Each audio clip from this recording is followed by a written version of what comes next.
Bonjour, donc une chose qui peut être problématique quand vous utilisez i3, c'est si vous êtes sur PC portable notamment, j'ai eu du mal à mettre en place mon second écran.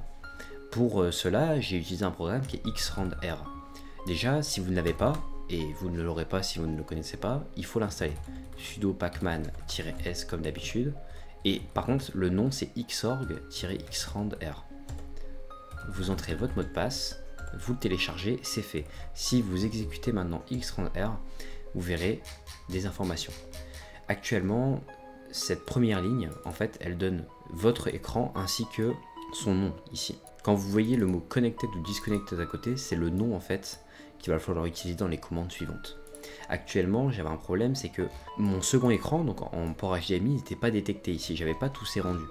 Si c'est le cas pour vous aussi, si vous avez que un rendu de ce type, sans en fait toujours cette tabulation sur la gauche, sans avoir un autre nom différent, avec Connected Disconnected, il faut à tout prix que vous alliez voir cette vidéo qui est dans la description, qui va vous permettre d'installer en fait les drivers Nvidia nécessaires pour que cela soit reconnu.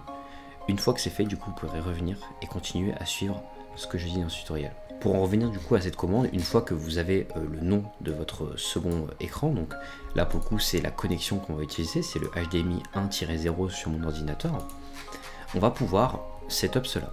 Donc ce qu'il va falloir faire, c'est utiliser la commande xrandr, ajouter, déjà ce qu'on peut faire c'est lister les providers, vous devez en avoir deux. Si vous en avez un, encore une fois allez voir la vidéo d'avant. Vous pouvez aussi avoir la commande list monitors, qui va nous permettre du coup d'avoir leur nom ici. C'est encore plus simple comme ça. Actuellement, les deux sont affichés parce que j'ai mon second écran qui est actif. Mais vous en aurez qu'un pour le coup ici. Si je fais le shortcut Windows M, qu'on va voir comment setup après, bah là pour le coup c'est plutôt Windows Shift M pour désactiver les deux écrans. Hop, je me remets sur le bon workspace. Je rezoome, c'est CTRL égal. Tac. Voilà, on voit, je vais réussir la commande, il n'y a qu'un écran actif actuellement.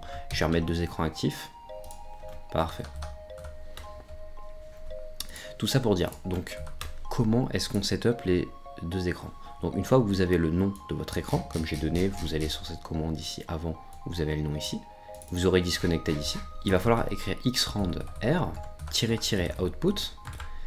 Vous mettez le nom ici du coup de votre connexion, dès que moi c'était HDMI 1-0.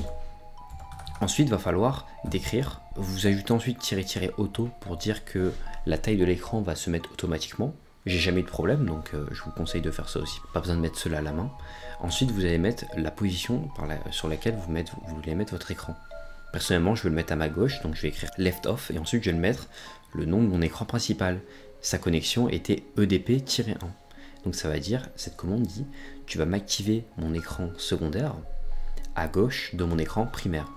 J'exécute cette commande et ça fonctionne. Et retenez bien cette commande parce que si elle fonctionne pour vous aussi, on va pouvoir mettre cela en shortcut. Et quand vous appuierez sur Windows M, ça va exécuter cela. On verra aussi comment mettre en place ça de manière automatique quand vous lancez votre ordinateur, comme sur Windows par exemple. Pour éteindre cet écran, donc il faut faire --output HDMI-1-off. Et là, je viens de désactiver mon second écran. Donc je vais le réactiver, Windows M. Maintenant, on va voir comment mettre cela en shortcut. Donc ce qu'il va falloir faire, c'est aller dans votre config i3 pour ajouter du coup des raccourcis à votre environnement i3. Bien entendu, c'est un tuto arch i3 ici. Donc vous allez faire un cv de .config pour aller dans votre dossier de configuration, un cd de i3 pour aller dans i3. Ensuite, on va ouvrir Vim avec le fichier de config et gérer mes shortcuts ici rapidement ici. Je vais dézoomer pour qu'il n'y ait pas de breakline. Donc ici, j'explique absolument tout. Si jamais vous voulez avoir vos deux écrans directement en lançant votre ordinateur, donc quand vous êtes connecté à votre environnement, vous pouvez enlever ici le commentaire. Donc la ligne, bien sûr, toutes ces lignes, bien entendu, seront dans la description. Ça va directement, dès que la config va être chargée, donc dès que vous vous connectez à votre ordinateur, mettre votre second écran actif, encore une fois avec le bon nom du port, le bon nom de l'écran primaire, et à gauche de mon écran primaire.